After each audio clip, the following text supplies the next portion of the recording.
2 weeks na lang pasukan na. Sigurado na inihahanda nyo na ang inyong tahanan para sa homeschooling ng inyong mga anak. Here are some tips on how to create a learning space for your child at home. Watch this video until the end para malaman nyo ang mga ito. Keep on watching to learn something.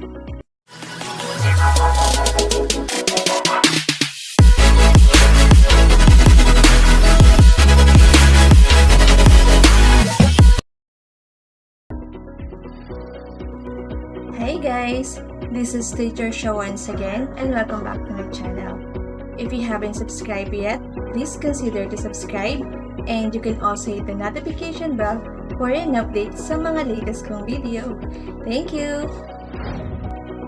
Ang pagkakaroon ng itinalagang learning space sa inyong tahanan ay makakatulong sa paghubog sa pagiging malikhain, pagkakaroon ng focus, at nakakapagpataas ng motivation ng inyong anak sa pag-aaral. Narito ang ilang napakadaling paraan upang makalikha kayo ng isang komportable at kaaya-ayang learning space sa inyong tahanan para sa pagsisimula ng modular distance learning. Tara, simulan na natin! The first way on how to create a learning space at home is to add lots of natural lights.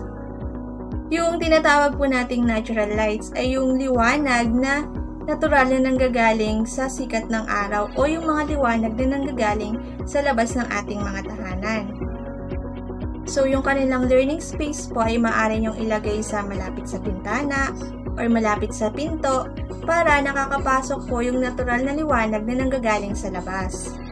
Ayon po kasi sa mga pag-aaral, ang natural lights ay nakakatulong na pataasin ang performance, mga natatanging kakayahan, at ang pagiging malikhain ng isang bata. The more na merong natural lights ang isang lugar, mas the more na magiging kaaya-aya ito sa pag-aaral. Kung hindi po kayo makakakuha ng space sa inyong tahanan kung saan merong pumapasok na natural na liwanag, maaari nyo naman pong iset up yung learning space ng inyong mga anak sa labas ng tahanan. Halimbawa po sa ilalim ng mga puno, sa may terrace, kung saan meron pong natural na liwanag sa mga lugar na ito. The second one is to be intentional about the color. Sinasabi po kasi na ang kulay ay mayroong malalim na impact sa kaisipan ng tao. Although ang mga bata po ay iba-iba, pero merong certain color na makakatulong sa kanila to get inspired and motivate. In general po, mas nakakatulong sa mga bata yung mga bright and stimulating colors. Halimbawa po yung kulay orange. Ang color orange po ay very inviting sa mga bata and it also enhances their productivity. Yung green naman po ay isang cool color. Malamig po ito sa mata at meron po itong calming effect na nagdudulot sa kanila sa pagkakaroon ng tamang konsentrasyon. Subukan nyo po na kulayan ng ganitong kulay ng orange at ng green yung dingding ng learning space na gagawin nyo para sa inyong mga anak. Dahil makakatulong po ito na mag-spark ang kanilang motivation and curiosity. And now, let's move on to the third ways on how to create a learning space at home. The third one is to have a comfortable study sitting. Alam naman po natin yung hirap kapag tayo po ay hindi nakaupo sa tamang upuan, di po ba? Katulad din po yan sa mga bata. So, you have to make sure na meron po silang upuan na komportable para sa kanila at kailangan po ay meron itong sandalan. Dahil ang sandalan po ay makakatulong sa back support ng mga bata. Dapat po ay tama lamang sa kanila yung kanilang upuan.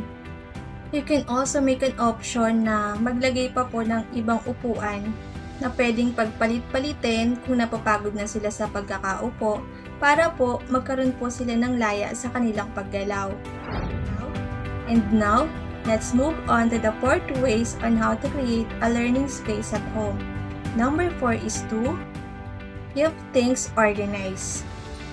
Mas natututo po ang mga bata sa isang malinis at maayos na lugar. Maaari po kayong gumawa ng mga estante na sakto lamang na maaabot nila yung mga nakalagay dito. Maaari po itong maging patungan ng kanilang mga gamit. Maaari din po kayong gumawa ng mga maliliit na box kung saan pwede nilang ilagay yung mga artwork materials nila doon at another box para naman po lagyan ng kanilang mga notebook at ng kanilang mga papel. Para alam po nila kung saan nila kukuhanin yung kanilang mga gamit at alam din nila kung saan nila ito dapat ibalik. Kapag ganito po ang ating ginawa, natuturoan din po natin sila na maging maayos at maging organized sa kanilang mga sariling gamit. And now, let's move on sa huli nating paraan on how to create a learning space for your child. And the last one is to make it personalized. Kapag po ang learning space ng mga bata ay nakaayos at nakadesenyo sa kanilang mga passion at kanilang mga interest, mas mahihikayat po sila na mag-aral sa lugar na ito. Maaari niyo po silang hikayatin na tulungan kayo sa pagde-decorate ng kanilang learning space. Maaari niyo po itong lagyan ng iba't ibang disenyo, halimbawa po, lagyan niyo po ito ng kanilang mga picture or ng mga picture ng kanilang mga favorite cartoon character. Maaari niyo rin pong i-display dito yung mga artwork na ginawa na nila dati bilang dagdag dekorasyon. Ito po ay magbibigay sa kanila ng pakiramdam na pag-aari nila ang lugar na iyon. Kaya dapat ay pahalagahan nila at gawin kung ano ang purpose ng space na inilaan para sa kanila. Napansin niyo po ba na mostly ay psychological itong mga paraan na ibinigay natin sa pag-create ng learning space sa bahay ng inyong mga anak? Mahalaga po na hindi lamang natin nabibigyan ng pansin yung physical at saka emotional aspect ng mga bata sa paghahanda nila sa modular distance learning, kundi na isasama din po natin yung psychological aspect nito para mas naiyahanda po natin sila as a whole dito sa bagong sistema ng pag-aaral.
Ating mga tips on how to create a learning space at home.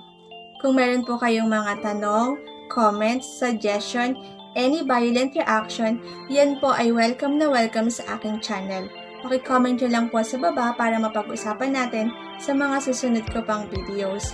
At kung meron po kayong natutunan, huwag niyo pong kalimutan i-like, i-share, i-subscribe, at pakihit na rin po yung notification bell para updated po kayo sa mga susunod ko pang video. Maraming salamat po muli sa inyong panonood. Bye-bye na po! God bless us all!